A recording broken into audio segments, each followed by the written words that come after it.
علمني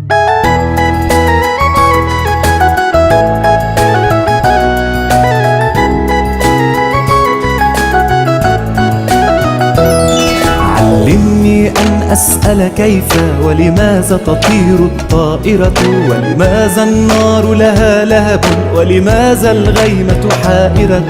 علمني أن أسأل كيف ولماذا تطير الطائرة، ولماذا النار لها لهب، ولماذا الغيمة حائرة.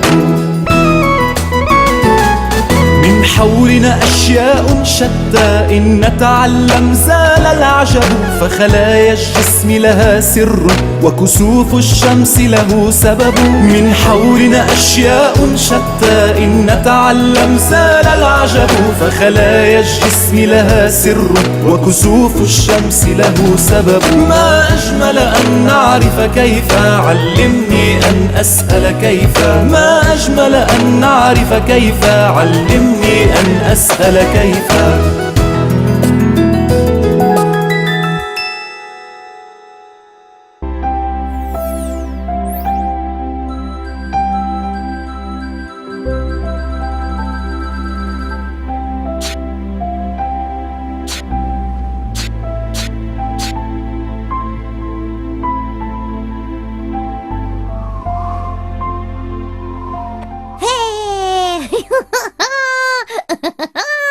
إنه مكان جديد، أجل جديد.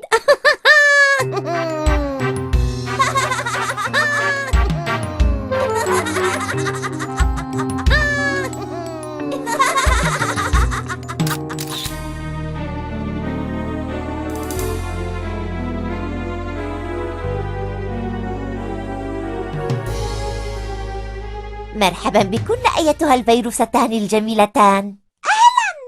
أهلا بك يا عزيزتي، كيف حالك؟ نراك نشيطة وسعيدة. أجل، فنحن فيروسات الأنفلونزا، فيروسات قوية ونشيطة، مهما عملنا لا نتعب. كما أن الرحلة في المجاري التنفسية رحلة ممتعة وجميلة. صحيح، منذ أن دخلنا جوف ذلك الطفل ونحن نتنقل من مكان إلى آخر. تعاليا سأريكما صوري. انظرا، هذه صورتي عند اللوزتين، وهذه صورتي داخل القصبة الهوائية، وهذه أنا وصديقاتي عند الزوائد الأنفية. حقا؟ ما أجملها! حقا، في جوف الإنسان أماكن كثيرة جميلة. أين نحن الآن يا ترى؟ وماذا سيحل بنا؟ أعتقد أننا على شفة إنسان ما. حقا؟ كم أنا متشوقة لرحلة جديدة نسيطر فيها على مجار تنفسية جديدة.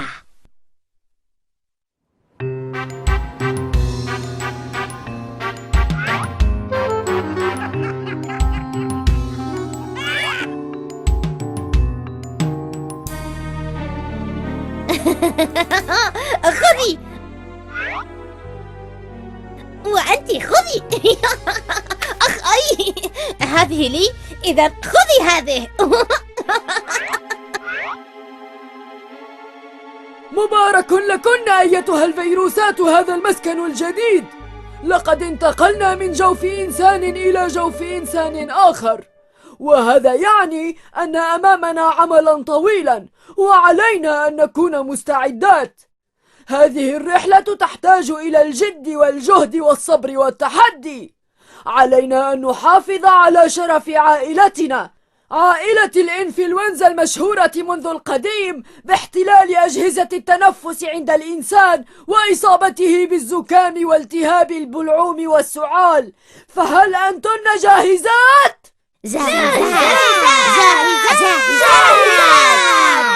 حسناً، لتتجمعن في فرق ومجموعات. هيا! لتتجه هذه المجموعة إلى اللوزتين، وهذه المجموعة إلى الجيوب الأنفية، وأنتن لتتوجهن إلى الأذن الوسطى.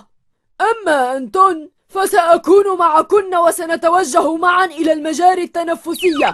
وأول مرحلة علينا التوجه إلى القصبة الهوائية مفهوم؟ مفهوم.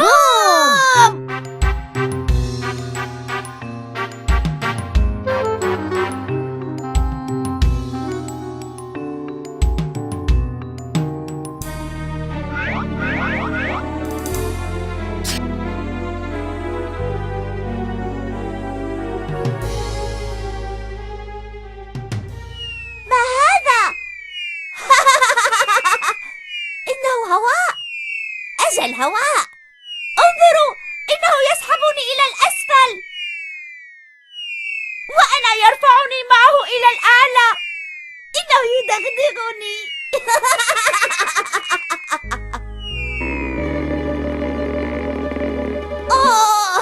هيا، لا أريد أن أعلق هنا. أريد أن أستمتع بالصعود والنزول مع هواء الشهيق والزفير.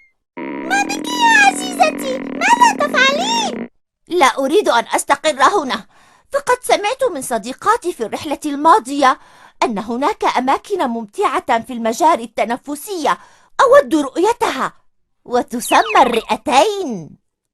الرئتين؟ أجل، إنهما العضو المسؤول عن التنفس عند الإنسان. لقد حدثتني صديقتي عنهما. فعند نهاية هذه القصبة يتفرع الطريق إلى فرعين أساسيين. الأول يؤدي إلى الشعيبات الرئوية في الرئة اليمنى، والثاني إلى الشعيبات الرئوية في الرئة اليسرى. وهذه الشعيبات تتفرع إلى حويصلات عديدة ودقيقة.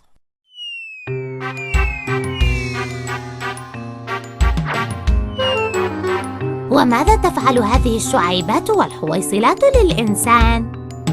عندما يتنفس الطفل يدخل الأكسجين مع الهواء إلى هذه الشعيبات والحويصلات، ثم ينتقل عن طريق الأوعية الدموية إلى كل أنحاء الجسم.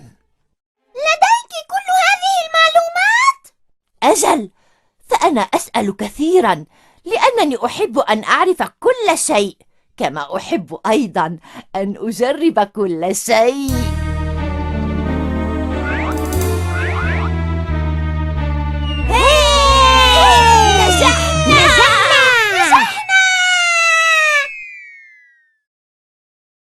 من هنا إلى هذا الطريق سندخل شعيبات الرئة اليمنى. هيا!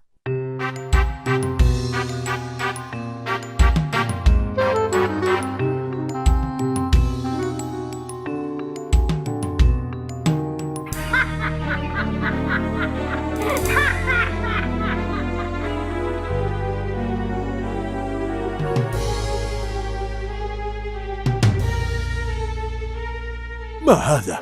ماذا يجري؟ يا إلهي، إنها عند اللوزتين وعند الجيوب الأنفية، وهذه وصلت إلى الأذن الوسطى. يا إلهي، وهذه وصلت إلى الشعيبات الرئوية. لقد بدأت فيروسات الأنفلونزا تنتشر في جسم الطفل. هذا أمر فظيع.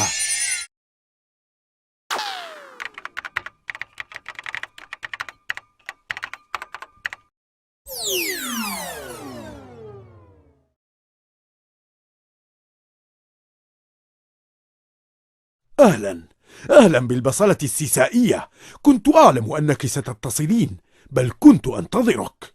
سيد الدماغ، إنني بالتأكيد أعلم ما يحدث في المجاري التنفسية، ولقد أردت أن أعلمك أنني سأقوم الآن بإجراء مناسب قد يفيد في إخراج فيروس الإنفلونزا من الشعيبات الرئوية والحويصلات الهوائية. سأعطي الأمر ببدء السعال. حسنا، عظيم. السعال عملية رائعة وجيدة، فالهواء المندفع من الرئتين يحمل معه الفيروسات فيرميها إما خارجا إلى الهواء أو يدفعها إلى مجرى الهضم، حيث يقوم جهاز الهضم بالتخلص منها. وإن المبادرة ببدء السعال واجبك يا عزيزتي، ومعك الصلاحية التامة لتنفيذ هذا الأمر وإن لم تعلميني. والآن هيا لتبدأي، على بركة الله.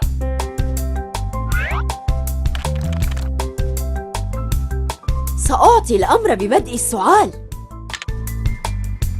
إلى عضلات الصدر، إلى عضلات الصدر، نعم حاضر سيدتي، نحن معك. سيبدأ الآن السعال. عليكن بالانقباض ودفع الهواء ليحمل معه فيروسات الإنفلونزا. مفهوم سيدتي. إلى الشعيبات الرئوية، إلى الشعيبات الرئوية. سيبدأ الآن السعال. عليكن بالانقباض ودفع الهواء. علينا أن نخرج فيروسات الإنفلونزا ونمنعها من التقدم. مفهوم؟ حاضر سيدتي، مفهوم.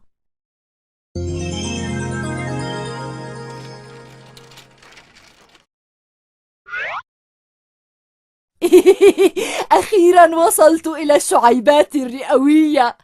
أتريان كم هو مكان جميل؟ حقا يا له من مكان جميل. خذي يا عزيزتي، أريد أن تلتقطي لي بعض الصور في هذا المكان الجميل لأضيفها إلى مجموعة صوري الجميلة.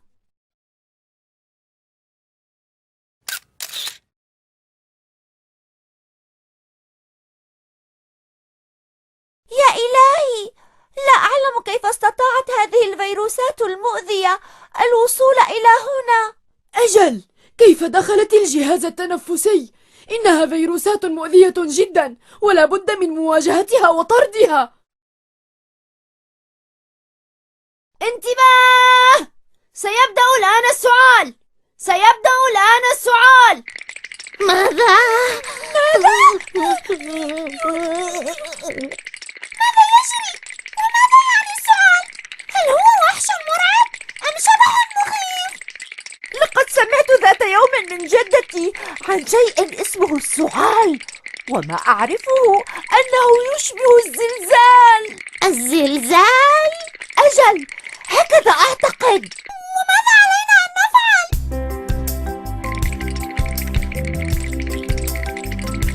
علينا الآن أن نتماسك ونتشبث في أماكننا.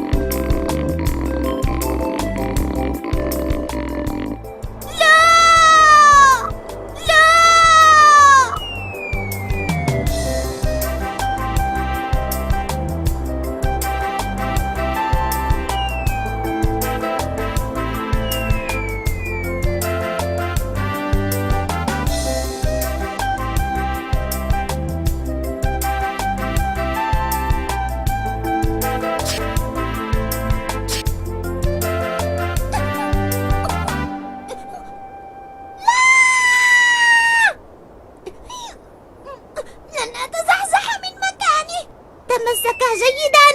هاتي يدك. ابقي ثابتة هنا. لا تتزحزحي. أريد جهازي النقال. ليس الآن.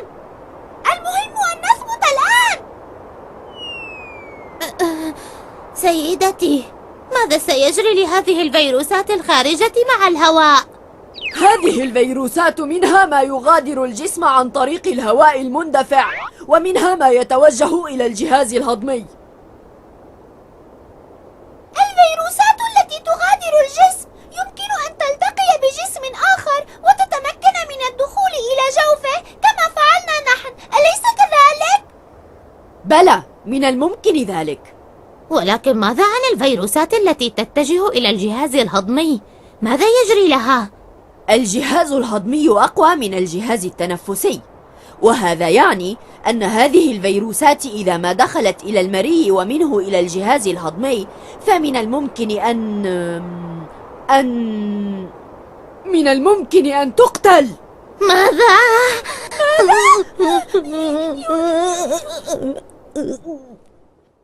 يبدو أن السعال قد هدأ. هيا لنعد الآن إلى الشعيبات الرئوية مرة أخرى. تعالين معي، هيا. الآن. هيا.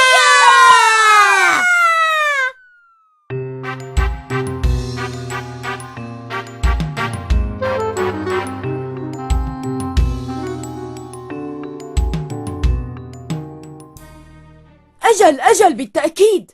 ولولا السعال لتقدمت الفيروسات أكثر فأكثر وأصابت الجسم بأضرار كثيرة قد تصل إلى التهاب الشعيبات الرئوية.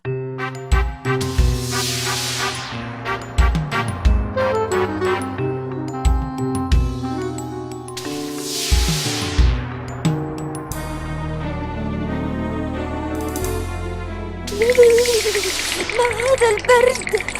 هل تشعرين بالبرد مثلي؟ أجل بالتأكيد.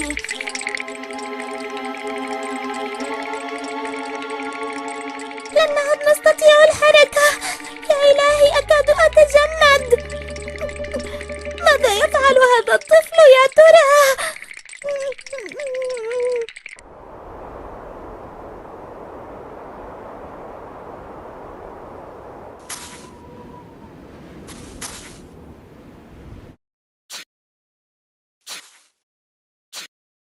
يا إلهي، ماذا يفعل هذا الولد؟ إنه يضر نفسه. كيف يخرج للعب بالثلج وهو يسعل؟ أليس هذا دليلا قويا أنه ليس على ما يرام؟ كيف يستهتر بصحته؟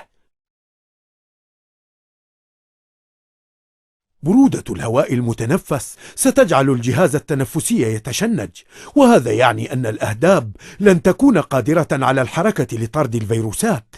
أجل، لن تكون قادرة على الحركة.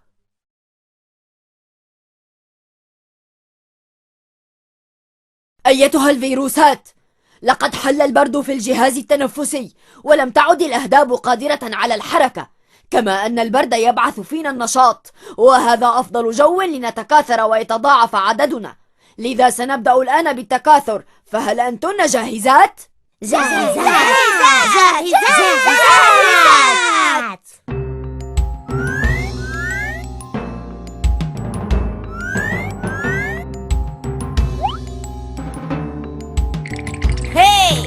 أنت ما بك؟ انظري إليها، إنها تقف هكذا. تعالي الحقيني إن استطعت.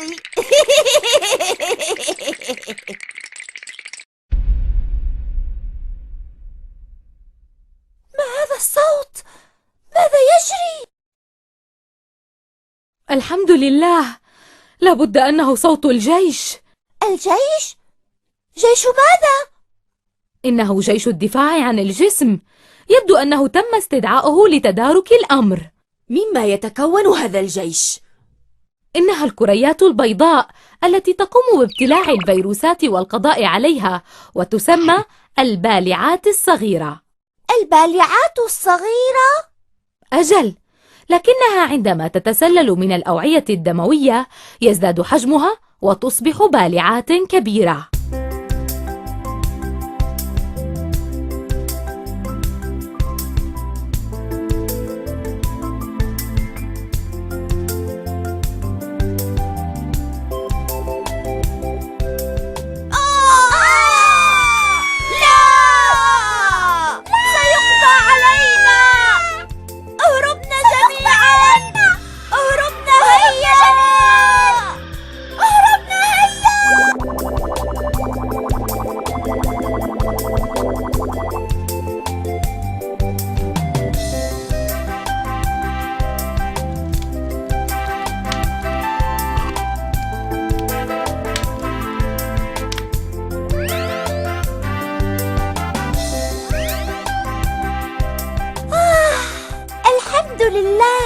لقد أخذ الدفء يعم الشعيبات الرئوية. أجل، وذلك بسبب الهواء الدافئ الذي أحاط بالطفل وأخذ يدخل إلى رئتيه، وكذلك بسبب المشروب الدافئ الذي تناوله. لقد عدنا إلى حركتنا. انظري إلى الفيروسات، إنها لا تستطيع التكاثر. أجل، فالجو الدافئ يعيقها عن التكاثر، وبذلك سيتم التغلب عليها تماما إن شاء الله، دون أن يضطر الطفل إلى علاج طويل بالأدوية ومضادات الالتهاب.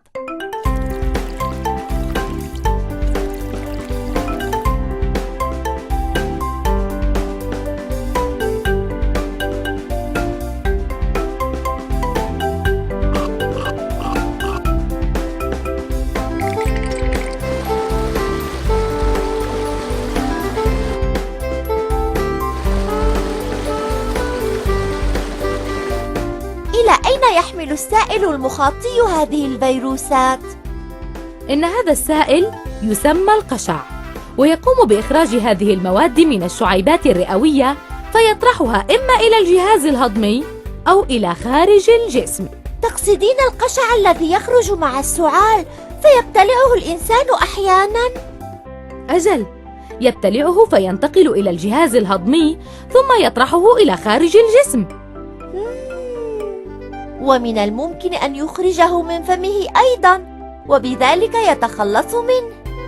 أجل، ولكن عليه في هذه الحالة أن ينتبه فلا يبصق في أي مكان إلا في المغسلة أو في منديل، كما عليه ألا يسعل أو يعطس في وجه أحد، بل يضع منديلاً على فمه.